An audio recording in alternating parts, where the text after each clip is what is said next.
Hi everyone. Today I want to talk about an important topic which is around the power of words and specifically the power that your own words have on yourself. And we're going to outline kind of a simple three-step process to sort of help you understand the things that you're saying. And when we talk about the things that you're saying, it's the things that you're saying out loud, out there in the world, and also the things that are happening inside you. What are you saying to yourself in your mind? And the reason why this is important is because our language has power. What we say inwardly or outwardly can affect how we feel about things. It can affect our confidence. It can affect how we feel about the world and around what is possible. So I think it's really interesting and important to really focus on this so that you can be more conscious about how you're using your words. So the first step in this process is becoming interested in being an observer. I don't know if you've ever taken a meditation class, but quite often when they start out, they talk about with meditation and getting quiet and centered, it's actually about observing your thoughts that come and go. It's not about changing the thoughts or trying to make them different. It's just like observing them come and go.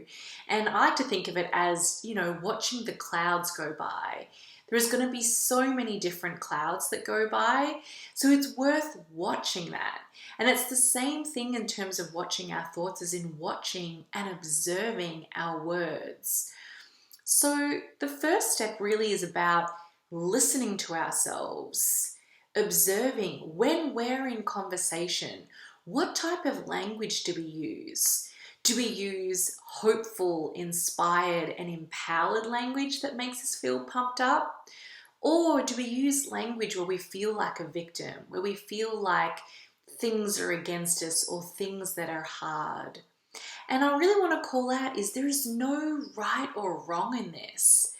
The whole first step is all about just noticing, just observing. The second step is noticing if there is a theme or recurring themes, and if those themes are really negative and impacting you.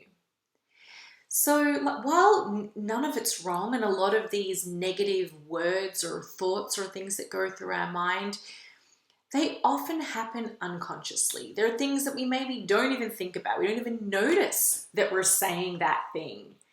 But if we're following step one of we're observing it and noticing it and then realizing that, hang on a second, maybe those things that I'm saying are not making me feel good. Maybe there's something else that you could say instead. So step two is really noticing where are the negative words and how can you change those if you feel like they are taking away your energy. For example, for me, I used to have this thing around working out and I didn't realize that I had it, but I used to have a belief that I'm never going to be strong, I'm never going to be fit, oh, I'm so weak. And it wasn't until I slowed down and observed that I said those things, that I said them out loud, and mostly I said them to myself. Right? When I was in the middle of a workout, my mind would instantly say to itself, oh my gosh, you can't lift this, you can't run that far, you can't do this. But when I slowed down to observe, I realized, well, I appreciate that that's what I'm saying to myself, but it doesn't have to be true.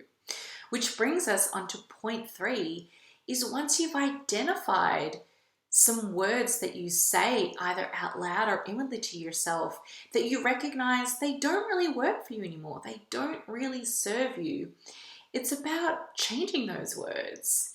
Instead of saying, oh, I feel so weak and I wish that I was stronger, I can now say to myself, I love my body and I'm so proud of what it's doing right now. I'm proud that I'm here and working out and showing up and taking such good care of me. I am strong for being here. And then for me, that's a huge energy shift. And it just shows the power of how we can use our words.